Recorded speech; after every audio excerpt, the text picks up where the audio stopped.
कल रात 2:30 बजे हमारे देश में ज्यादातर लोग सो रहे थे। अमेरिका में प्रेसिडेंट डोनाल्ड ट्रंप हमारे प्रधानमंत्री नरेंद्र मोदी की तारीफ कर रहे थे। प्रेसिडेंट ट्रंप ने जिस गर्मजोशी से प्राइम मिनिस्टर मोदी को व्हाइट हाउस में रिसीव किया, जिस अंदाज में मोदी के लिए कुर्सी खींची, जैसे मोदी को बार बार करिश्माई नेता बताया। जब प्रेसिडेंट ट्रंप ने कहा कि वो अच्छे नेगोशिएटर हैं, लेकिन मोदी उनसे बेहतर नेगोशिएटर हैं, टफ नेगोशिएटर हैं। जब ट्रंप ने कहा कि मोदी भारत में बहुत अच्छा काम कर रहे हैं, दुनिया भर में उनका जलवा है, और जब ट्रंप ने लिखा Modi is a great leader, तो ये सब देखकर हमारे देश में कुछ लोगों की नींद उड़ गई। मोदी ने एक ऐसा काम भी किया जिसे लेकर पाकिस्तान में बैठे आतंकवादियों और उनके आकाओं की नींद उड़ गई। मोदी ने अमेरिका को इस बात के लिए तैयार किया कि भारत में क्राइम करके अमेरिका भागे अपराधियों को भारत के सुपुर्द किया जाएगा, और इसकी शुरुआत 26/11 हमले के मास्टरमाइंड तैमूर राणा को भारत भेजने से होगी। जब सवाल बांग्लादेश का आया तो ट्रंप ने बांग्लादेश के मसले को पूरी तरह प्राइम मिनिस्टर मोदी पर छोड़ दिया। ट्रंप ने कहा बांग्लादेश में अमेरिका का कोई रोल नहीं है। मोदी और ट्रंप की मुलाकात में ऐसी बहुत सारी अच्छी बातें सामने आई, लेकिन सबके मन में सवाल है, इन बातों से हासिल क्या होगा? असली बात तो ट्रेड की है। क्या अमेरिका भारत के प्रोडक्ट्स पर टैरिफ बढ़ाएगा? क्या अमेरिका तस्वुर राणा की तरह खालिस्तानी आतंकवादियों को भी भारत को सौंप देगा? क्या अमेरिका में काम कर रहे भारतीय प्रोफेशनल्स की परेशानियां कम होंगी? इलीगल इमिग्रेंट्स को रोकने के लिए क्या दोनों मुल्क ह्यूमन ट्रैफिकिंग में लगे गैंग्स के खिलाफ मिलकर काम करेंगे? इन सब सवालों पर चर्चा करेंगे आज की बात में, लेकिन शुरुआत करते हैं उन तस्वीरों से जिनकी चर्चा आज पूरी दुनिया में हो रही है। व्हाइट हाउस की वेस्ट विंग में प्रेसिडेंट ट्रंप ने प्रधानमंत्री मोदी का स्वागत बड़ी गर्मजोशी से किया, गले लगाया। ट्रंप ने अपने 2 टर्म के बाद बीच के 4 सालों का जिक्र करते हुए कहा उन्होंने मोदी को बहुत मिस किया। इसके बाद मोदी को अपनी कैबिनेट के मेंबर से मिलवाया। विदेश मंत्री मार्को रूबियो, व्हाइट हाउस की chief of staff Susie Wiles, deputy chief of staff Stephen Miller, national security adviser Mike Waltz, department of government efficiency के चीफ एलन मस्क समेत ट्रंप कैबिनेट के कई मेंबर्स इस मीटिंग में मौजूद थे। बातचीत शुरू होने से पहले ट्रंप ने प्रधानमंत्री मोदी को अपनी साइन की हुई एक फोटोग्राफ्स की बुक गिफ्ट की। बुक के पहले पन्ने पर ट्रंप ने लिखा, prime minister Modi you are great. इस तस्वीरों की किताब में मोदी और ट्रंप की मजबूत दोस्ती की गवाही है। पुरानी तस्वीरों को संकलित किया गया है। जब मोदी गेस्ट बुक पर साइन करने के लिए व्हाइट हाउस के कैबिनेट रूम में पहुंचे तो वहां ट्रंप ने खुद मोदी के लिए कुर्सी खींची। ये तस्वीरें देखकर दुनिया हैरान रह गई। दुनिया के सबसे ताकतवर मुल्क के प्रेसिडेंट भारत के प्रधानमंत्री के प्रति जो सम्मान दिखा रहे थे, वो इंटरनेशनल डिप्लोमेसी में बहुत कम देखने को मिलता है। लोग ये देखकर चौंक गए कि जब तक मोदी कुर्सी पर बैठकर साइन कर रहे थे, तब तक ट्रंप ने पीछे खड़े होकर उनका वेट किया और मोदी के उठने पर कुर्सी को फिर से पीछे खींचकर उनके निकलने का रास्ता बनाया। इन फॉर्मेलिटीज के बाद मोदी और ट्रंप बात करने के लिए बैठे। मोदी ने और ट्रंप ने एक दूसरे की जमकर तारीफ की। ट्रंप ने नरेंद्र मोदी को महान नेता बताया। ट्रंप ने कहा कि मोदी बहुत स्मार्ट है।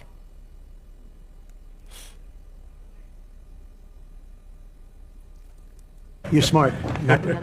And he's doing a great job in India. Everybody talks about it. He's doing a really fantastic job. A great leader. Great leader. Trump के जेस्चर का मोदी ने तुरंत जवाब दिया। मोदी ने भी ट्रंप के मिशन की तारीफ की। कहा प्रेसिडेंट ट्रंप जिस तरह हमेशा अमेरिका के हित के बारे में सोचते हैं, वो बहुत से नेताओं के लिए इंस्पायरिंग है। मोदी ने कहा कि ट्रंप की तरह वो भी भारत को 2047 तक विकसित राष्ट्र, डेवलप्ड कंट्री बनाने के लिए दिन रात मेहनत में लगे हैं। मैं राष्ट्रपति ट्रंप से एक बात हमेशा अप्रिशिएट करता आया हूं, सीखता आया हूं कि वे राष्ट्रहित को सर्वोपरि रख करके काम करते हैं। राष्ट्रपति ट्रंप की तरह मुझे भी भारत के हितों को सर्वोपरि रखते हुए कार्य करना, ये मेरे लिए सौभाग्य की बात है। राष्ट्रपति ट्रंप की जब भी बात आती है तब मेक अमेरिका ग्रेट अगेन हर किसी को याद आता है, हर किसी को उससे प्रेरणा मिलती है। वैसे ही भारत में विकसित भारत 2047, जब भारत की आजादी के 100 साल होंगे, तब तक भारत को विकसित बनाने के संकल्प के साथ 140 करोड़ देशवासियों का संकल्प, उसको आज नई गति मिल रही है, नई ऊर्जा मिल रही है। व्हाइट हाउस में मीडिया से बात करने के बाद दोनों नेताओं के बीच बातचीत शुरू हुई। ट्रेड से लेकर टेक्नोलॉजी तक, डिफेंस से लेकर स्पेस तक, टैरिफ से लेकर टेरर तक, तमाम मुद्दों पर प्रधानमंत्री मोदी और प्रेसिडेंट ट्रंप के बीच खुलकर बात हुई।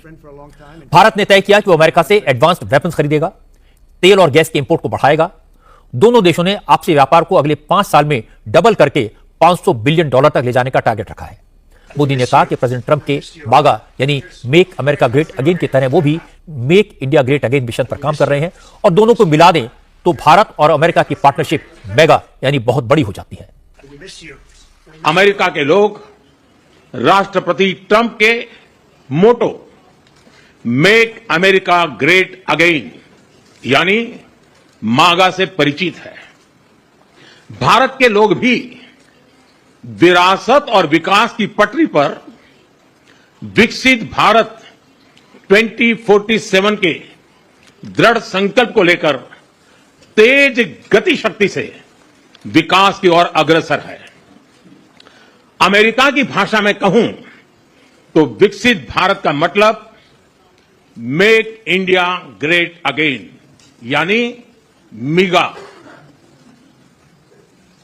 जब अमेरिका और भारत साथ मिलकर काम करते हैं यानी मागा, मागा प्लस मिगा, तब बन जाता है मेगा पार्टनरशिप फॉर प्रॉस्पेरिटी। और यही mega spirit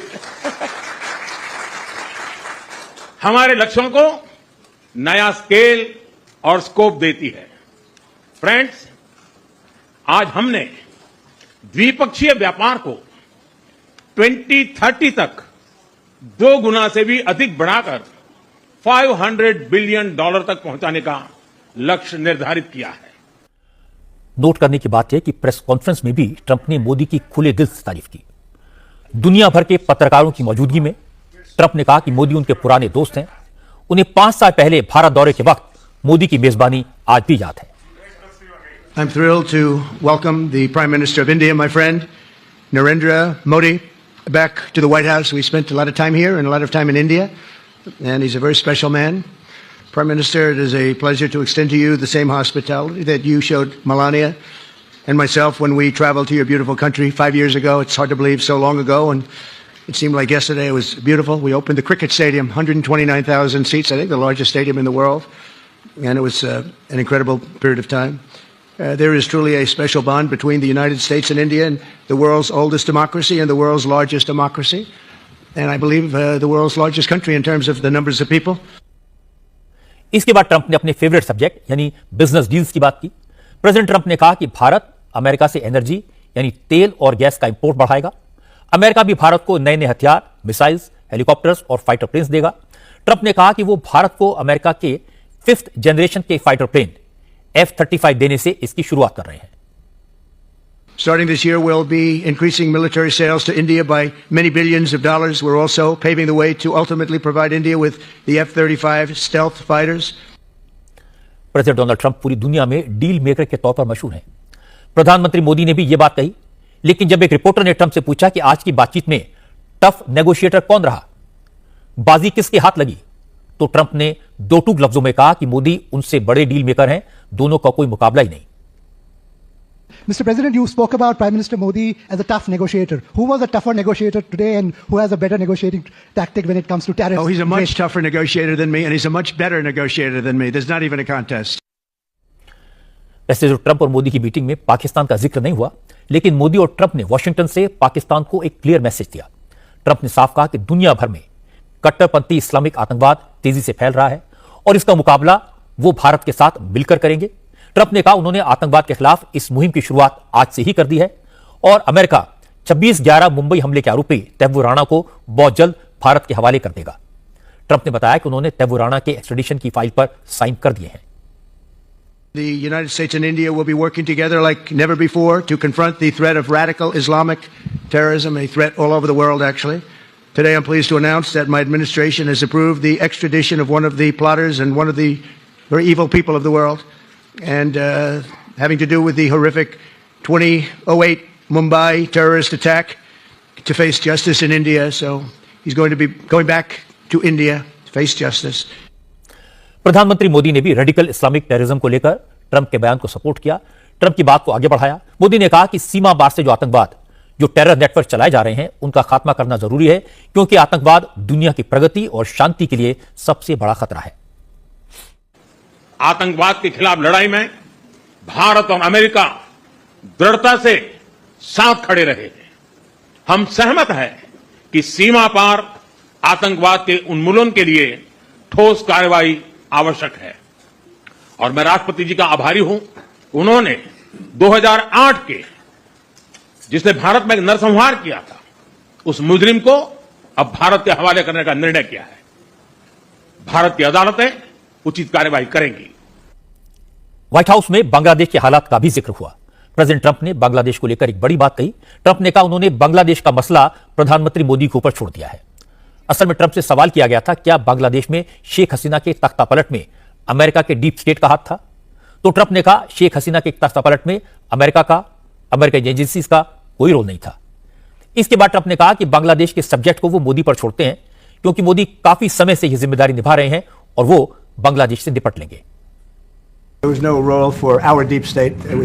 This is something that the Prime Minister has been working on for a long time and has been worked on for hundreds of years, frankly. I've been reading about it. But I will leave Bangladesh to the Prime Minister. Bangladesh को लेकर Trump का बयान काफी important है, क्योंकि वो पहले कई मौकों पर बांग्लादेश में हिंदुओं पर हो रहे जुल्म पर चिंता जाहिर कर चुके हैं। ट्रंप ने बांग्लादेश के कट्टरपंथियों को वार्निंग भी दी थी। ट्रंप कैबिनेट में डायरेक्टर नेशनल इंटेलिजेंस तुलसी गबार्ड ने भी बांग्लादेशी हिंदुओं पर हो रहे अत्याचारों को लेकर नाराजगी जताई थी। बांग्लादेश की यूनुस सरकार से कट्टरपंथियों पर लगाम लगाने को कहा था। अब एक बार फिर ट्रंप ने क्लियर कर दिया कि बांग्लादेश से निपटने में मोदी सक्षम है। इसके अलावा ट्रंप और मोदी की बातचीत में इलीगल इमिग्रेंट्स का मुद्दा भी उठा। इस मामले में मोदी ने साफ साफ कहा, अगर किसी भी देश के नागरिक दूसरे देश में गैर कानूनी तौर पर जाते हैं तो वो गलत है। अमेरिका में जो इलीगल इमिग्रेंट्स हैं उन्हें वापस भारत भेजने पर कोई आपत्ति नहीं है, लेकिन यह प्रॉब्लम ग्लोबल है। इससे निपटने का तरीका भी ग्लोबल होना चाहिए। मोदी से सवाल किया गया था, क्या उन्होंने भारत के इलीगल इमिग्रेंट्स के अमेरिका में हुए सलूक का मुद्दा ट्रंप के साथ बातचीत में उठाया। मोदी ने कहा, असल में यह मसला उस पूरे इकोसिस्टम का है जो ह्यूमन ट्रैफिकिंग में लगा है। गरीब तबके के लोगों को झूठे सपने दिखाकर उनसे बड़ी रकम ऐंठी जाती है, फिर उन्हें गैर कानूनी तरीके से घुसपैठ करवाई जाती है। इसलिए अगर इलीगल माइग्रेशन को रोकना है तो सबसे पहले उन गैंग्स को खत्म करना होगा जो ह्यूमन ट्रैफिकिंग में लगे हुए हैं। मोदी ने उम्मीद जताई कि ट्रंप एडमिनिस्ट्रेशन इस इकोसिस्टम का खात्मा करने में भारत के साथ सहयोग करेगा। सवाल सिर्फ भारत का नहीं है, वैश्विक रूप से हम इस बात के हैं कि गैर कानूनी तरीके से जो लोग दूसरे देशों में होते हैं उनको वहां रहने का कोई कानूनी अधिकार तो है नहीं।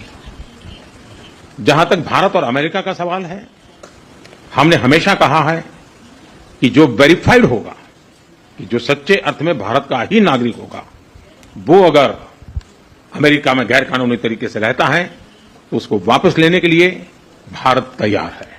लेकिन बात हमारे लिए वहां से रुकती नहीं है।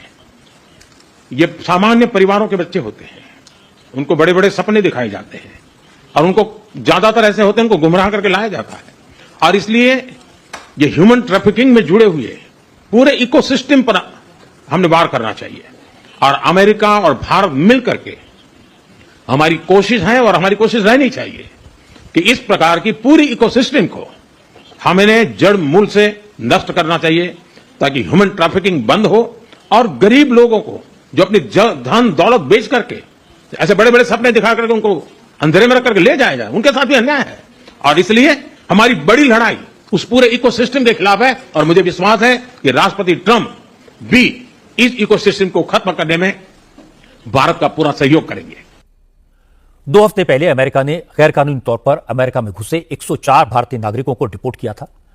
अब यह खबर आई है कि 109 भारतीयों को लेकर अमेरिका का एक और एयरक्राफ्ट कल भारत आने वाला है। उस पर हंगामा हो उससे पहले मोदी ने साफ कर दिया, अगर किसी देश में कोई गैर कानूनी तौर पर घुसेगा तो उसका स्वागत तो नहीं किया जा सकता। वैसे इस मीडिया इंटरेक्शन के दौरान नरेंद्र मोदी से गौतम अडानी के बारे में भी सवाल पूछा गया। गौतम अडानी का नाम लेकर एक अमेरिकी पत्रकार ने मोदी से पूछा कि अडानी के खिलाफ अमेरिका में जो मुकदमा दर्ज किया गया है, क्या उन्होंने उसके बारे में भी ट्रंप से बात की? इस सवाल पर मोदी ने कहा कि प्रधानमंत्री के तौर पर भारत का हर नागरिक उनके लिए परिवार का सदस्य है, लेकिन जब 2 देशों के राष्ट्राध्यक्ष मिलते हैं तो किसी एक व्यक्ति पर बात नहीं करते। भारत एक लोकतांत्रिक देश है और हमारे संस्कार, हमारी संस्कृति वसुधैव कुटुंबकम की है। हम पूरे विश्व को अपना एक परिवार मानते हैं। हर भारतीय को मैं अपना मानता हूं। दूसरी बात है, ऐसे व्यक्तिगत मामलों के लिए 2 देश के मुखिया न मिलते हैं, न बैठते हैं, न बात करते हैं। जब जब विदेश में मोदी को सफलता मिलती है, सम्मान मिलता है, हमारे देश में कुछ लोगों को मिर्ची लगती है। राहुल गांधी को मोदी के पूरे अमेरिका विजिट में सिर्फ अडानी का भूत दिखाई दिया। मुझे लगता है कि अडानी के सवाल पर भी मोदी ने करारा जवाब दिया। क्या दो देशों के हेड मिलेंगे तो अडानी को डिस्कस करेंगे, कोई दूसरा टॉपिक नहीं है। राहुल गांधी और उनके सपोर्टर्स को यह दिखाई नहीं दिया कि ट्रंप ने मोदी का किस गर्मजोशी से स्वागत किया। वी मिस्ड यू कहा, फिर बुक पर मोदी को ग्रेट लिखा। ट्रंप ने मोदी के लिए कहा कि वो बेटर और टफ नेगोशिएटर है। अगर हमारे देश के प्रधानमंत्री के लिए अमेरिका के प्रेसिडेंट ये सब कहा तो हमें इस पर खुश होना चाहिए या जलकर सिर पीटना चाहिए। पूरे ट्रिप में अडानी को ढूंढना चाहिए। ट्रंप ने जो कहा वो सिर्फ मोदी का नहीं, भारत का सम्मान है। और यह सही है कि मोदी और ट्रंप दोनों के लिए अपनी डोमेस्टिक पॉलिटिक्स ज्यादा इंपॉर्टेंट है। दोनों जनता द्वारा चुनकर आए हुए लीडर हैं। दोनों ने अपने अपने लोगों से इकोनॉमिक डेवलपमेंट के बड़े बड़े वादे किए हैं, सपने दिखाए हैं। दोनों की नीति अपने अपने देश को समृद्धि के शिखर पर ले जाने की है। दोनों इसके लिए मेहनत कर रहे हैं। इसलिए नेगोशिएशन भी होंगे, पैंतरेबाजी भी होगी, और यह सब कुछ एक दिन में, एक मीटिंग में, एक विजिट में नहीं हो सकता। भारत और अमेरिका के रिश्ते पहले से ज्यादा मजबूत हुए हैं और हमें नरेंद्र मोदी पर भरोसा करना चाहिए कि वो ट्रंप से डील करने में सक्षम है और भारत के इंटरेस्ट का पूरा ध्यान रखेंगे। अब बात करते हैं देश की कुछ खबरों की। आज मुंबई में न्यू इंडिया कोऑपरेटिव बैंक की ब्रांचेस के सामने हजारों लोगों की भीड़ लगी। सुबह सुबह जैसे लोगों को पता लगा कि न्यू इंडिया कोऑपरेटिव बैंक पर रिजर्व बैंक ने बैन लगा दिया है, बैंक से पैसा निकालने, पैसा जमा करने, कर्ज लेने और किसी भी तरह के कैश ट्रांजैक्शन पर पाबंदी लगा दी गई है, तो हजारों लोग बैंक की ब्रांच के बाहर जमा हो गए। किसी को बैंक के भीतर नहीं घुसने दिया गया, कोई बताने वाला भी नहीं था, इसलिए लोग पैनिक में आ गए। रिजर्व बैंक का कहना है कि न्यू इंडिया कोऑपरेटिव बैंक की मौजूदा लिक्विडिटी पोजीशन को देखते हुए यह एक्शन लिया गया है। अगले 6 महीने तक बैंक के साथ किसी तरह का कैश ट्रांजैक्शन नहीं हो पाएगा। हालांकि आरबीआई के नियमों के मुताबिक डिपॉजिट इंश्योरेंस स्कीम के तहत एलिजिबल अकाउंट होल्डर्स को अधिकतम 5 लाख रुपए तक का बीमा कवर मिलेगा। क्योंकि आरबीआई की पाबंदी के बाद बैंक के कस्टमर्स का पैसा फंस गया, न्यू इंडिया कोऑपरेटिव बैंक में ज्यादातर गरीब और मिडिल क्लास के लोगों के अकाउंट हैं। किसी ने पाई जोड़कर अपनी गाड़ी कमाई को बुढ़ापे के लिए जमा किया है, किसी को बेटी की शादी करनी है, किसी को इलाज कराना है, किसी को बच्चे की फीस जमा करानी है, लेकिन फिलहाल वो बैंक से पैसे नहीं निकाल सकते। बैंक के बाहर लोग 5-5 घंटे तक लाइन में खड़े रहे, लेकिन बैंक की तरफ से उन्हें कोई इंफॉर्मेशन नहीं दी गई। अपनी तकलीफ बताते बताते बैंक के बाहर खड़े ज्यादातर बुजुर्गों की आंखें भर आई, गला रुध गया। उन्हें समझ नहीं आ रहा कि वो करें तो क्या करें, जाए तो कहां जाए। मैंने लगभग 82 के 81 में मैंने खाता खोला था, जब से यहाँ मेरा खाता चल रहा था। अभी आज मालूम पड़ा अचानक, तो मेरे होश उड़ गए। क्या परेशानियों का सामना करना परेशानी है, अभी रमजान आ रहा है, अब हम क्या करूँ, कैसे मैं मेरा खर्चा चलाऊंगा। अभी 15 दिन बाकी है रमजान की। आज सुबह में मैसेज आया, मुझे मोबाइल बराबर देखना आता भी नहीं, डर लगता है कि कोई मैं बटन दबा दूँ तो मेरा डिलीट ना हो जाए। और यहाँ तो यह गर्दी है, और मेरे खाते में 86,000 रुपये के 208 रुपया कुछ है, और मेरे लड़की खाते में 5,000 कुछ 1 लाख रुपया है, और 50,000 रुपया मेरी औरत क्या खाते में, और तो नहीं है मेरे पास कुछ। अब मैं क्या करूँ, कहाँ जाऊँ। अभी रमजान आने वाला, 15 दिन के बाद कैसे मैं मेरा घर चलाऊंगा, मेरे कुछ समझ में नहीं आ रहा। डायबिटीज से बहुत मन में मेरे को, घर में कोई कमाने वाला नहीं है मेरे पास, लड़का मर गया से। आज 1-1 रुपये जमा करके वो 3 लड़की का शादी करने का पैसा जमा करा से। कितने पैसे अटके हैं दादी? 7 लाख। 7 लाख कहाँ से आ रही हैं? वो बोल दूंगी, अम्बा माता ना मंदिर में काम करती है, तो काम करके मेरे को समाचार मिला ना, ये तो भाग के आई हूँ। ये पैसे तो बहुत मेहनत से जोड़े होंगे आप? हाँ, मेहनत कर 3 लड़की के लिए, पर आज तो नहीं मिलेगा ना।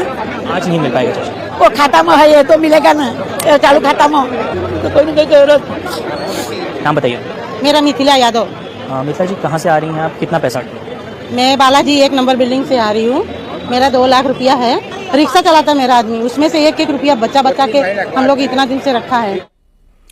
असल में आरबीआई ने न्यू इंडिया कोऑपरेटिव बैंक पर कैश ट्रांजैक्शन की पाबंदी कल ही लगा दी थी, लेकिन कस्टमर्स को इसकी जानकारी आज उस वक्त मिली जब बैंक की तरफ से फोन पर मैसेज भेजा गया।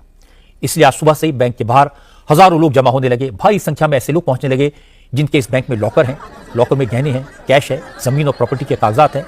ये लोग भी अपने बैंक लॉकर से सामान निकालने पहुंच गए। हालांकि बैंक लॉकर को ऑपरेट करने पर पाबंदी नहीं है, लेकिन भीड़ ज्यादा थी, इसलिए इन लोगों को भी बैंक में नहीं घुसने दिया गया। बैंक की तरफ से कहा गया एक दिन में 100 लोगों को लॉकर ऑपरेट करने की इजाजत होगी। 100 लोगों को टोकन भी दिया गया। ये लोग भी घंटों तक इंतजार करते रहे, लेकिन बैंक का दरवाजा नहीं खुला। लोकर के लिए जवाबदार पर्सन को आके बोलना चाहिए कि लोकर ऑपरेट होने देंगे, ये टाइम है, वो टाइम है, आप लोग आओ। वो उनका रिस्पॉन्सिबिलिटी है, वो बोलना चाहिए। काफी एजेड पीपल्स भी है यहाँ पे। टोकन देने को बोलो ना, इधर सब लोग 2-2, 3-3 घंटे से खड़े, टोकन देने को बोलो ना। बैंक की तरफ से कोई आया आप लोग को जानकारी देने की मदद? कोई नहीं आया है बाहर। कब से खड़े, क्या नाम है आपका? 3 घंटे से खड़े हैं, संध्या नाम है। हम सीनियर सिटीजन है और नीचे और ऊपर दोनों जगह पे लॉकर है, तो देव टू अरेंज ना। आप कह रहे हैं कि आपका 35 लाख अंदर 30 लाख फिक्स डिपॉजिट में है, तो वो कभी क्या होएगा वो हमें तो पता नहीं। लॉकर निकलेगा मगर फिक्स डिपॉजिट का क्या? We have done before 5 days only. अच्छा, 5 दिन पहले आपने 40 लाख एफडी किया? हाँ जी। 5-5 जन को भेजो ना, सब अलग अलग जगह पे भेजो ना। वो कितनी देर खड़े रहेंगे? 3 बजे बंद कर देंगे तो फिर के लिए कोई आया नहीं अभी तक? अरे लाइन भेज रहे, एक दो भेज रहे तो थोड़ी चलेगा। बैंक तो डूबी गए अभी, ठीक है ना, तो थोड़ा अपडेट देंगे तो अच्छा रहेगा, सब रिलैक्स हो जाएंगे। ये लॉकर वाले भी खामखा पैनिक हो रहे हैं, कुछ आके बाहर बोलेंगे। लॉकर तो वैसे भी सेफ रहते हैं, आके बाहर बोलना चाहिए उन लोग को थोड़ा। इतना घाटा में फिर भी सबका पैसा लेता है वो लोग, ऐसा नहीं करने का ना। 2-3 घंटे से खड़े, आगे लाइन भी नहीं जा रही है। क्या बैंक की तरफ से कोई आ रहा है आपको बताने के लिए, मदद कर? कोई कुछ नहीं आया है, जो सुबह से आया था उसको भी बोल रहा है बंद करके निकल गए, और अभी उसकी मर्जी हिसाब से सब कर रहा है। बैंक का जो भी रिस्पॉन्सिबल पर्सन है ना, उनको टीवी पे आके बोलना मांगता है कि आप पैनिक में हो, आप लोग का सबका लॉकर ऑपरेट करने को मिलेगा, वो बोलना मांगता है। लोग सिर्फ इतनी सी बात कह रहे हैं कि कोई आकर उन्हें बता दे, इंफॉर्मेशन तो दे। कुछ लोग ऐसे मिले जिन्होंने कल ही अपने अकाउंट में पैसे जमा कराए थे, एफडी करवाई थी, और आज ट्रांजैक्शन पर पाबंदी लग गई। इन लोगों ने कहा कि बैंक ने उनके साथ धोखा किया। अगर बैंक को कल ही आरबीआई का आदेश मिल गया था तो उनका पैसा जमा क्यों कराया गया? क्या नाम है आपका? विमल कुमार जैन। विमल भाई, कब से बैंक अकाउंट है आपका और क्या काम करते हैं आप? हमारा ये बाजू में चंबूर जैन गृह उद्योग जो दुकान है और श्री चंबूर जैन भोजनशाला, दोनों का अकाउंट बैंक ओपनिंग हुई तब से है। कल भी मैंने 3 लाख रुपए भरा है। तो कल जब आप पैसे यहाँ पर डिपॉजिट करने आए तो क्या इनकी तरफ से कोई जानकारी नहीं दी गई क्या इस तरह? कोई जानकारी नहीं दी गई हमको, आज सुबह मालूम पड़ा है सर। तो क्या आप लोगों को कोई पहली जानकारी दी गई थी कि घाटे में चल रहा है ऐसा कुछ? जानकारी कुछ हर बार देखो नया स्टाफ, इस टाइम तो रिसेंटली पूरा स्टाफ ही बदली कर दिया। हमेशा एक बदली करता है, हर 2-6 महीने में एक बदली करता है, लेकिन इस टाइम तो करंटली सब स्टाफ बदली कर दी एक को छोड़ के। जब आप यहाँ पे डिपॉजिट करने आते थे, बैंक काफी समय से यहाँ पर जो वित्तीय घाटे में चल रहा है, तो क्या कोई जानकारी आप लोगों को पहले दी गई थी कि ऐसी ऐसी समस्या है बैंक में, तकलीफ आगे चल के हो सकती है आप लोग? नहीं, ऐसा तो कोई जानकारी हमको था नहीं। अगर ऐसा जानकारी होता तो हम अकाउंट शायद वो बंद कर देते थे, पर अभी ऐसा अचानक से हुआ तो अभी पता नहीं आगे क्या होगा। जब आप यहाँ पर आते थे तो क्या बैंक की तरफ से कोई जानकारी दी जाती थी कि हमारी बैंक की वित्तीय हालत काफी खराब चल रही है, घाटे में बैंक? कुछ नहीं, ऐसा कुछ है ही नहीं, दिया ही नहीं बैंक। महाराष्ट्र के मुख्यमंत्री देवेंद्र फडणवीस से इसके बारे में सवाल पूछा गया तो फडणवीस ने कहा आरबीआई ने जो एक्शन लिया है वो नियमों के तहत लिया होगा, लेकिन लोगों को चिंता करने की जरूरत नहीं है। कि आरबीआई जब कोई बैंक खराब परफॉर्मेंस करती है, जब उसके जो एसेट्स होते हैं वो डिप्लीट होते हैं, तो आरबीआई इस प्रकार के प्रतिबंध लगाती है, उस पर इंक्वायरी करती है, डिप्लीट होने वाले एसेट्स को रोकने की कोशिश करती है। अभी मेरे पास इसकी पूरी जानकारी नहीं है, लेकिन इसकी जो प्राथमिक जानकारी है उसके आधार पर मैं कहना चाहता हूं कि निश्चित रूप से आरबीआई ने जो कार्रवाई की है वो सोच समझ कर ही की होगी। कोऑपरेटिव बैंक्स में अक्सर गरीब लोगों के अकाउंट होते हैं। मिडिल क्लास और छोटे दुकानदार भी खाता खुलवाते हैं, क्योंकि कोऑपरेटिव बैंक सेविंग अकाउंट में एफडी पर दूसरे बैंकों की तुलना में ज्यादा ब्याज देते हैं, कम इंटरेस्ट रेट पर और ज्यादा कागजी कार्रवाई के बगैर लोन दे देते हैं। कोऑपरेटिव बैंक का कल्चर महाराष्ट्र से शुरू हुआ। अब 29 राज्यों में कोऑपरेटिव बैंक्स हैं, लेकिन सबसे ज्यादा गड़बड़ियां इन्हीं बैंकों में होती हैं। महाराष्ट्र में तो पिछले 4 साल में ऐसे कई बैंक डूब चुके हैं।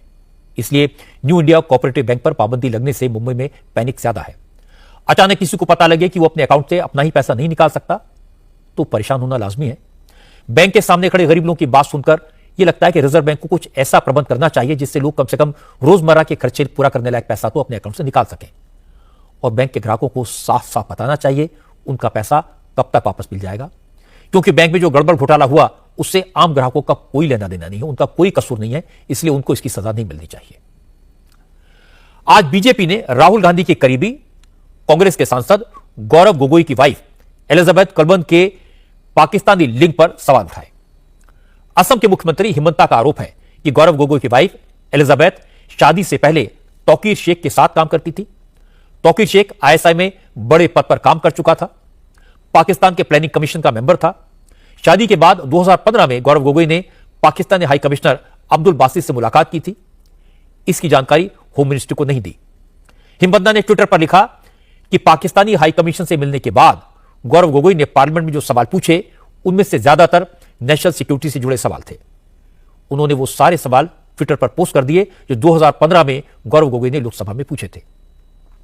हिमंता का आरोप है कि पाकिस्तानी हाई कमिश्नर से मुलाकात के बाद ही लोकसभा में गोगोई ने ऐसे सवाल क्यों पूछे जिनके जवाब से भारत के न्यूक्लियर प्रोग्राम की कॉन्फिडेंशियल इंफॉर्मेशन बाहर आ सकती थी। गौरव गोगोई के सवालों में स्ट्रेटेजिक जानकारियां क्यों मांगी गई, इसीलिए गौरव गोगोई पर हिमंता को शक होता है। हिमंता ने आज ऐलान किया कि गौरव गोगोई के बारे में जो खुलासे हो रहे हैं उनका संबंध नेशनल सिक्योरिटी से है या नहीं है, इस पर 16 फरवरी को होने वाली कैबिनेट की मीटिंग में विचार किया जाएगा। कैबिनेट तय करेगी गौरव गोगोई के खिलाफ क्या कार्रवाई की जाए। इसके बाद दिल्ली में बीजेपी के प्रवक्ता अजय आलोक ने भी हिमंता के आरोपों को दोहराया। अजय आलोक ने कहा, अगर कोई विदेशी नागरिक किसी भारतीय से शादी करता है तो उसे 6 महीने के भीतर भारतीय नागरिकता लेनी होती है, लेकिन गौरव गोगोई की वाइफ एलिजाबेथ कोलबर्न ने शादी के 8 साल बाद भी ब्रिटिश सिटीजनशिप नहीं छोड़ी है। उन्होंने भारत की नागरिकता नहीं ली है। इसके पीछे क्या वजह है, इसकी भी जांच होनी चाहिए। 13 में शादी होती है, 14 में इनको टिकट मिल जाता है, 15-14 में ये एमपी बन जाते हैं। 2015 में इनको पाकिस्तान हाई कमिश्नर इनवाइट करते हैं, अब्दुल बाशिद साहब, एक फर्स्ट टर्म एमपी को, जो कि ना की मेंबर है एक्सटर्नल अफेयर्स पैनल में या डिफेंस के पैनल में। इनको अपने स्टार्टअप के साथ जो पॉलिसी फॉर यूथ थी उसके लिए इनवाइट किया था। ये 40 से 50 लोगों को लेके पाकिस्तान हाई कमीशन में जाते हैं। ये उसकी तस्वीर है। अब 2-3 सवाल उठते हैं। पाकिस्तानी कंसुलेट से मिलने के बाद इन्होंने लोकसभा में जितने सवाल उठाए, जो कि ऑन रिकॉर्ड हैं, वो भारत की सुरक्षा व्यवस्था पे ये सवाल थे। ये क्या इंगित करता है, ये जानकारी ये किसको दे रहे हैं? एलिजाबेथ कोलमन शादी के 8 साल बाद भारत की नागरिकता इन्होंने नहीं ली, क्यों? देखिए, बिंदुओं को जोड़ना यहां पे मुख्य अवलोकन है। कांग्रेस पार्टी को इस पे सवाल जवाब देने पड़ेंगे। ये स्ट्रैटेजिक मैरिज थी। आप ये देखिए कि पूर्वोत्तर क्षेत्र को डिस्टेबलाइज करने के लिए गौरव गोगोई पूर्व मुख्यमंत्री के बेटे हैं, उनको क्या यूटिलाइज किया गया? क्या गौरव गोगोई ये जानते थे कि उनकी पत्नी आईएसआई एजेंट के साथ काम कर रही है? क्या गौरव गोगोई ये जानते थे कि सेनेटर टॉम उबल जो हैं वो पाकिस्तान को फंडिंग बढ़ाने में, पाकिस्तान को हेल्प करने में, अमेरिकन सेनेटर खुले तौर पे उनके साथ ये काम करती थी, और उनके जॉर्ज सोरोस से नजदीकी संबंध है? तो क्या ये स्ट्रैटेजिक मैरिज थी और जानते बूझते ये काम किया गया था? हालांकि गौरव गोगोई ने शुरू में हिमंता के आरोपों का कोई जवाब नहीं दिया था। उन्होंने ट्विटर पर सिर्फ इतना लिखा था कि अगर उनकी वाइफ आईएसआई एजेंट है तो वो रॉक एजेंट है, देश को कोई खतरा नहीं है। लेकिन आज जब बीजेपी ने मुद्दा उठाया तो गौरव गोगोई ने ट्विटर पर फिर लिखा, अब पानी सिर के ऊपर चला गया है और वो लीगल एक्शन लेंगे। इसके बाद तारिक अनवर ने गौरव गोगोई का बचाव किया। तारिक अनवर ने कहा कि पाकिस्तान हाई कमीशन में जाने से कोई गद्दार नहीं हो जाता। सारे नेता अलग अलग देशों की एम्बेसी में जाते हैं। अगर सरकार को इस पर एतराज है तो साफ साफ कह दे कि कोई भी पाकिस्तान हाई कमीशन में न जाए। तारिक अनवर ने कहा कि असम में गौरव गोगोई के परिवार का सम्मान है, उनकी छवि को खराब करने के लिए इस तरह के बेबुनियाद आरोप लगाए जा रहे हैं। मेरा ख्याल है ये सब फजूल सी बात है, इसमें कोई सच्चाई नहीं होगी। और ये सिर्फ चूँकि गौरव गोगोई डिप्टी लीडर है, आसाम से चुनकर लगातार आ रहे हैं, उनकी पॉपुलरिटी है, उनका एक लोगों में सम्मान है, तो ऐसे व्यक्ति के ऊपर इस तरह का इल्ज़ाम लगाना है, उनके परिवार पर लगाना, ये बदले की भावना दिखता है। जब 30-40 लोगों के साथ गए तो इसका मतलब है कि कोई षड्यंत्र नहीं था। अगर षड्यंत्र करना होता तो वो अकेले जाते। पाकिस्तान के साथ जो हमारा रिश्ता है, डिप्लोमेटिक रिश्ता तो आज भी है। सवाल ये है कि उन्होंने इनवाइट किया, जो डिफरेंट एम्बेसी है डिफरेंट कंट्री के, वो हम लोग को इनवाइट करते हैं तो उसमें सारे लोग जाते थे, कोई रुकावट। या तो गवर्नमेंट को सर्कुलर कर देना चाहिए था कि पाकिस्तान के बुलावे पर नहीं जाना चाहिए आपको। नागरिकता कोई भी आदमी कभी भी ले सकता है, ऐसी कोई बात नहीं है। नागरिकता लेने में विलम्ब हो सकता है, लेकिन वो की शादी एक ऐसे परिवार में हुई है जो परिवार बहुत ही, जिसको कहा जाए भारत का, और खासतौर पर आसाम में तो उस परिवार का बहुत उसकी इज्जत है, उसका सम्मान है। इसके बाद बदरुद्दीन अजमल की पार्टी भी गौरव गोगोई के सपोर्ट में उतरी। एआईयूडीएफ के नेता रफीकुल इस्लाम ने कहा कि सारा झगड़ा मुख्यमंत्री की कुर्सी का है। नॉर्थ असम में गोगोई की पॉपुलैरिटी बढ़ रही है, इससे हिमंता घबरा गए हैं, इसीलिए गौरव गोगोई पर हमले कर रहे हैं। रफीकुल इस्लाम ने कहा कि अगर ये नेशनल सिक्योरिटी से जुड़ा मुद्दा था तो 10 साल बीजेपी की सरकार ने इस पर एक्शन क्यों नहीं लिया? असल ये हेमंत बिश्व शर्मा और गौरव गोगोई की मुख्यमंत्री बनने की लड़ाई है। अगर इस तरह के है जो हमारे आसाम के सीएम जो एलिगेशन लगा रहे हैं, तो इंडिया का होम मिनिस्टर क्या किया? अब 10, 12, 15 साल पहले वाला जो फोटो लाके दिखा रहे हैं, मोस्ट प्रोबेबली 2015 का, अब ये 25 है, 10 साल हो गया। 10 साल पहले अगर एक आदमी अपने कंट्री के खिलाफ कोई साजिश किया है, पाकिस्तान के एम्बेसडर के साथ बैठ के कोई मीटिंग लिया है और वो रूल्स के खिलाफ जाके इसे किया है, तो ये 10 साल से तो बीजेपी की सरकार है। और अभी तो 4-5 साल, कई साल से तो अमित शाह जी यहाँ होम मिनिस्टर है। तो अमित शाह जैसे लोग होम मिनिस्टर रहते हुए, या बीजेपी की 10 साल से सरकार है, ये सब होते हुए अगर ये सब हो रहा था तो बीजेपी क्यों सो रही थी? किसी नेता की वाइफ फॉरेनर हो ये तो कोई गुनाह नहीं है। अगर गौरव गोगोई की वाइफ शादी से पहले तौकीर शेख के साथ काम करती थी, इसमें भी कोई प्रॉब्लम नहीं है। सवाल यह है, क्या वाकई में शादी के 8 साल बाद भी गौरव गोगोई की वाइफ ब्रिटिश सिटीजन बनी हुई है? क्या उन्होंने भारत की नागरिकता नहीं ली है? गौरव गोगोई ने पाकिस्तान हाई कमीशन से जुड़े सवालों का जवाब क्यों नहीं दिया? यह तर्क काफी नहीं है कि सरकार ने पिछले 10 साल में एक्शन क्यों नहीं लिया। ना ही इस बात में कोई दम है कि असम में इलेक्शन होने वाले हैं, इसलिए गौरव गोगोई पर हमला किया जा रहा है। जब इलेक्शन होते हैं तो सब एक दूसरे पर आरोप लगाते हैं, लेकिन जिनका दामन पाक साफ होता है वो तुरंत आकर जवाब देते हैं, और गौरव गोगोई को यही करना चाहिए। दिल्ली में नई सरकार का गठन हुआ नहीं, लेकिन बीजेपी और आम आदमी पार्टी के बीच जंग फिर से शुरू हो गई। अब मुद्दा बना है चीफ मिनिस्टर का ऑफिशियल ट्विटर हैंडल। बीजेपी ने अरविंद केजरीवाल पर दिल्ली के मुख्यमंत्री का ऑफिशियल ट्विटर हैंडल चुराने का आरोप लगाया है, उन्हें डिजिटल लुटेरा करार दिया है। असल में कल रात अचानक ट्विटर हैंडल सीएमओ दिल्ली का नाम बदलकर अरविंद केजरीवाल एट वर्क कर दिया गया। इसमें केजरीवाल की फोटो लग गई। बीजेपी के नेताओं ने एलजी से शिकायत कर दी, केजरीवाल के खिलाफ एक्शन लेने की मांग की। दिल्ली बीजेपी के अध्यक्ष वीरेंद्र सचदेवा ने कहा, मुख्यमंत्री का official social media handle Kejriwal की पर्सनल प्रॉपर्टी नहीं है। सोशल मीडिया हैंडल चुराना सरकारी संपत्ति चुराने जैसा है। वीरेंद्र सचदेवा ने कहा, उन्होंने एलजी से मांग की है कि मुख्यमंत्री के ऑफिशियल ट्विटर हैंडल को रिस्टोर किया जाए, केजरीवाल के खिलाफ लीगल एक्शन लिया जाए और आतिशी के किसी भी आदेश को मानने से अफसरों को रोका जाए। मैंने माननीय उपराज्यपाल साहब को पत्र लिखा है और उनसे निवेदन किया है कि जिस तरह से अरविंद केजरीवाल ने पूर्व मुख्यमंत्री रहते हुए दिल्ली सरकार के सीएमओ ऑफिस का अकाउंट हाईजैक किया है या हम कहेंगे अपहरण किया है, उसकी दिल्ली सरकार के आईटी विभाग उसके खिलाफ कानूनी कार्रवाई करे और जो भी कानूनी प्रक्रिया के तहत कार्रवाई हो सकती है वो भूतपूर्व मुख्यमंत्री अरविंद केजरीवाल के खिलाफ होनी चाहिए और इस तरह की घटनाएं आगे ना हो उसके लिए भी हमने उनसे निवेदन किया है। और साथ ही साथ हमने दूसरी जो विषय उसमें लिखा है कि वो कि दिल्ली की कार्यवाहक मुख्यमंत्री आतिशी मार लेना जिस तरह से भ्रांति फैला रही है, जिस तरह से झूठ बोल रही हैं, तो तुरंत पावर डिस्कॉम्स को भी आदेश दिया जाए कि वो स्वयं सामने आकर वस्तुस्थिति स्पष्ट करें कि किस तरह से दिल्ली की कार्यवाहक मुख्यमंत्री जनता को धोखा देने का और झूठ बोलने का काम कर रही है। इसके बाद विजेंद्र गुप्ता ने आरोप लगाया कि दिल्ली सरकार के ऑफिशियल यूट्यूब चैनल से वीडियोज डिलीट किए जा रहे हैं।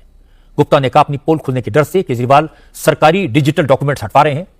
जैसे ही इस मामले में विवाद बढ़ा तो केजरीवाल एट वर्क के ट्विटर अकाउंट को डिलीट कर दिया गया। इसके बाद दिल्ली सरकार की तरफ से ट्विटर से सीएमओ दिल्ली अकाउंट को रिस्टोर करने की रिक्वेस्ट की गई। फिर आतिशी ने इसे लेकर सफाई दी। उन्होंने कहा, इस विवाद की कोई वजह नहीं है क्योंकि इसका सरकार से कोई लेना देना नहीं है। अगर कुछ गलत हुआ है तो सोशल मीडिया प्लेटफॉर्म की जो लीगल पॉलिसी होगी उसी के हिसाब से एक्शन लिया जाएगा। ट्विटर जो अब एक्स के नाम से जाना जाता है उसकी बहुत क्लियर कट पॉलिसीज हैं अकाउंट ओनरशिप को लेके, बहुत क्लियर कट लीगल गाइडलाइंस हैं। तो जो लीगल गाइडलाइंस हैं उनके अनुसार ट्विटर के हैंडल को जो भी एक्शन लेना है वो लिया जाएगा। दिल्ली में अभी नई सरकार का गठन हुआ नहीं, मुख्यमंत्री का नाम तय हुआ नहीं, लेकिन मुख्यमंत्री के ट्विटर हैंडल पर झगड़ा शुरू हो गया। यह सिर्फ ट्रेलर है। सरकार बनने के बाद इस तरह के और प्रत्यारोप रोज देखने को मिलेंगे। फिलहाल सबको इंतजार है बीजेपी के एमएलए के मिलने का, अपना नेता चुनने का, लेकिन मुख्यमंत्री कौन बनेगा इसके बारे में अभी डेफिनेटली कोई कुछ नहीं कह सकता। महाकुंभ में श्रद्धालुओं के पहुंचने का सिलसिला जारी है। आज संगम में 96 लाख लोगों ने डुबकी लगाई। महाराष्ट्र के चीफ मिनिस्टर देवेंद्र फडणवीस भी अपने परिवार के साथ त्रिवेणी में डुबकी लगाने पहुंचे। योगी आदित्यनाथ ने बताया कि महाकुंभ में आने वाले श्रद्धालुओं की संख्या आज 50 करोड़ को पार कर गई। योगी ने कहा कि देश में सनातनियों की जितनी आबादी है उसमें आधी आबादी महाकुंभ में जाकर संगम में डुबकी लगा चुकी है। यह सिर्फ सनातन के लिए गर्व की बात नहीं है, बल्कि इससे यूपी की इकोनॉमी को भी जबरदस्त बूस्ट मिलेगा। असल में अखिलेश यादव लगातार महाकुंभ के इंतजाम पर सवाल उठा रहे हैं, सरकार से कुंभ में खर्च का हिसाब मांग रहे हैं। इसीलिए योगी ने कहा, जो लोग महाकुंभ के खर्च को लेकर उंगली उठा रहे हैं उन्हें जान लेना चाहिए कि महाकुंभ में सरकार ने सिर्फ 1500 करोड़ रुपए खर्च किए, करीब 5000 करोड़ रुपए प्रयागराज के विकास पर खर्च हुए हैं और महाकुंभ के दौरान 3 लाख करोड़ का बिजनेस जनरेट हुआ। भारत के अंदर 140 करोड़ की आबादी, जिसमें 110 करोड़ की आबादी सनातन धर्मावलंबी है और उसमें से 50 करोड़ लोग आस्था की डुबकी प्रयागराज में लगा चुके हैं। और अब तो पहली बार यहां भी देखने को मिला कि अक्षय वट के दर्शन भी वहां पे श्रद्धालु कर रहा है, पातालपुरी के दर्शन कर रहा है, सरस्वती कूप के दर्शन कर रहा है। एक नए कॉरिडोर के रूप में सभी विकसित हो गए हैं। याद करिए, स्वतंत्र भारत में 1947 से लेके 2019 तक जहां तक आम जन और श्रद्धालु नहीं पहुंच पाता था, आज वहां पर भी श्रद्धालु पहुंच करके उन सुविधाओं का उपयोग कर पा रहा है। जो लोग उंगली उठाते हैं कि 6000 5000 करोड़ रुपए खर्च कर दिए कुंभ में, ये 6000 और 5 करोड़ कुंभ में नहीं किए हैं, प्रयागराज सिटी के रिनोवेशन में खर्च किए हैं। कुंभ के आयोजन में कुल 1500 करोड़ रुपए खर्च हुए हैं। और बदले में अगर उत्तर प्रदेश को 3 लाख करोड़ रुपए का लाभ होता हो और यहाँ की अर्थव्यवस्था सुदृढ़ होती हो, तो मुझे लगता है कि यह उत्तर प्रदेश के नौजवानों के लिए, उत्तर प्रदेश की जनता जनार्दन के लिए और नए भारत के लिए, उत्तर प्रदेश के लिए, जिसे हम आदरणीय प्रधानमंत्री जी की प्रेरणा से भारत की ग्रोथ इंजन के रूप में स्थापित कर रहे हैं, ये मान के चलिए कि 50-55 करोड़ लोग उत्तर प्रदेश में महाकुंभ के आयोजन के साथ जुड़ेंगे। ये उत्तर प्रदेश और देश की इकोनॉमी को कितना इसको पुष्ट प्राप्त मिलेगा, इसका अनुमान आप कर सकते हैं। मेरा अनुमान है कि उत्तर प्रदेश की अकेली अर्थव्यवस्था को महाकुंभ प्रयागराज के माध्यम से 3 लाख करोड़ रुपए की नई बढ़ोतरी होने जा रही है। योगी की बात अखिलेश यादव ने सुनी, उन्होंने इस पर सरकास्टिक कमेंट किया। अखिलेश यादव ने कहा महाकुंभ में 50 करोड़ नहीं 60 करोड़ श्रद्धालुओं ने डुबकी लगाई है, और फिर कहा कि खर्च चाहे जितना हुआ हो, लेकिन अगर इंतजाम अच्छे होते तो इतने लोगों की जान नहीं जाती। 50 करोड़ तो नहीं आए हैं, 60 करोड़ लोग आए हैं। आप भी झूठ मत बोला करो, आप उनकी गिनती कम मत करिए। आप गिनती कम कर करके आप उनको भी परेशानी में डाल रहे हो। जो आंकड़ा आएगा वो 60 करोड़ का आंकड़ा आएगा। आपने कुंभ में देखा कि अगर इनका इंफ्रास्ट्रक्चर अच्छा होता, और जो तैयारी बताई थी कि 100 करोड़ की उन्होंने तैयारी की है, अगर 100 करोड़ की तैयारी होती तो लोगों को यह सुविधा नहीं होती। लोगों की जान गई है, लोग बड़े पैमाने पर परेशान हुए हैं। जाम में न केवल श्रद्धालु लोग और जो लोग आए थे दर्शन के लिए वो परेशान हुए, बल्कि आम जनता भी परेशान हुई है। लोगों की जान गई है। जो सरकार लगातार दावा कर रही है वो अभी तक ये नहीं बता पा रही कि जान कितनों की गई है। अखिलेश यादव की बातें सुनकर लगता है उन्हें यह बात बिल्कुल अच्छी नहीं लग रही कि महाकुंभ में 50 करोड़ लोग स्नान करके चले गए। तीसरा अमृत स्नान बड़े आराम से निपट गया। जब जब लोग महाकुंभ में प्रबंध की तारीफ करते हैं तो अखिलेश यादव जरूर व्यंग कसते हैं। इसका कारण भी कोई सीक्रेट नहीं है। महाकुंभ की तारीफ होगी तो योगी आदित्यनाथ की तारीफ होगी, ऑटोमेटिकली हो जाएगी। और उस पर योगी का यह कहना कि महाकुंभ में उत्तर प्रदेश को 3 लाख करोड़ का फायदा होगा, यह तो जले पर नमक छिड़कने जैसा है। हिमाचल के चंबा से आज एक चौंकाने वाली खबर आई है। चंबा डिस्ट्रिक्ट के गांव में एक खच्चर के जरिए सामान की ढुलाई हुई और इसके बदले खच्चर के मालिक को सरकारी खाते से 1,53,55,000 रुपए का पेमेंट किया गया। पता चला कि चंबा के सनावल गांव में सरकारी बिल्डिंग बनाने के लिए रेत और बजरी की ढुलाई होनी थी। ऊंचाई पर गाड़ियां नहीं पहुंच सकती, इसलिए खच्चर के जरिए सामान ढुलाई होती है। गांव के एक शख्स को रेत बजरी ढोने का ठेका दिया गया और इसके बदले में 1,53,00,000 रुपए का पेमेंट हुआ। गांव वालों को इसकी भनक लगी तो उन्होंने शिकायत की। मामले की जांच हुई, आरोप सही पाया गया। पता लगा लेखराज नाम के जिस शख्स को खच्चर से रेती बजरी ढोने का ठेका दिया गया वो बीपीएल कैटेगरी में आता है। उसके पास एक ही खच्चर है और उसने एक ही खच्चर से 1.5 करोड़ से ज्यादा रुपए कमा लिए। बाद में लेखराज के अकाउंट्स की जांच की गई तो पता चला कि ढुलाई के बदले जो पेमेंट हुआ उसमें से ज्यादातर पैसा जिला पंचायत के पूर्व मेंबर, गांव के प्रधान और पूर्व प्रधान के खातों में ट्रांसफर किया गया। अब सारा मामला सामने आ चुका है। पेमेंट के बाद एस्टेब्लिश हो चुकी है। किन किन खातों में पैसा ट्रांसफर हुआ है यह भी पता लग गया है। इसके बाद भी चंबा जिला प्रशासन ने इस मामले की जांच के लिए कमेटी बना दी है। यह हैरानी की बात है। ऐसा लगता है कि प्रशासन इस मामले को दबाने की कोशिश कर रहा है। चलते चलते आपको बता दूं कि आजकल ममता कुलकर्णी एक बार फिर चर्चा में है। ममता कुलकर्णी एक बार फिर किन्नर अखाड़े की महामंडलेश्वर बन गई है। कुछ दिन पहले उन्होंने इस पद से इस्तीफा दिया था। 2 हफ्ते पहले ममता कुलकर्णी आपकी अदालत में मेरी मेहमान थी। उनसे महामंडलेश्वर बनने पर काफी लंबी बात हुई थी। उनका शो जबरदस्त हिट हुआ। जनता की डिमांड पर यह शो कल रात 10 बजे एक बार फिर टेलीकास्ट किया जाएगा। तो आपसे मेरी मुलाकात कल रात 10 बजे होगी आपकी अदालत में ममता कुलकर्णी के शो में।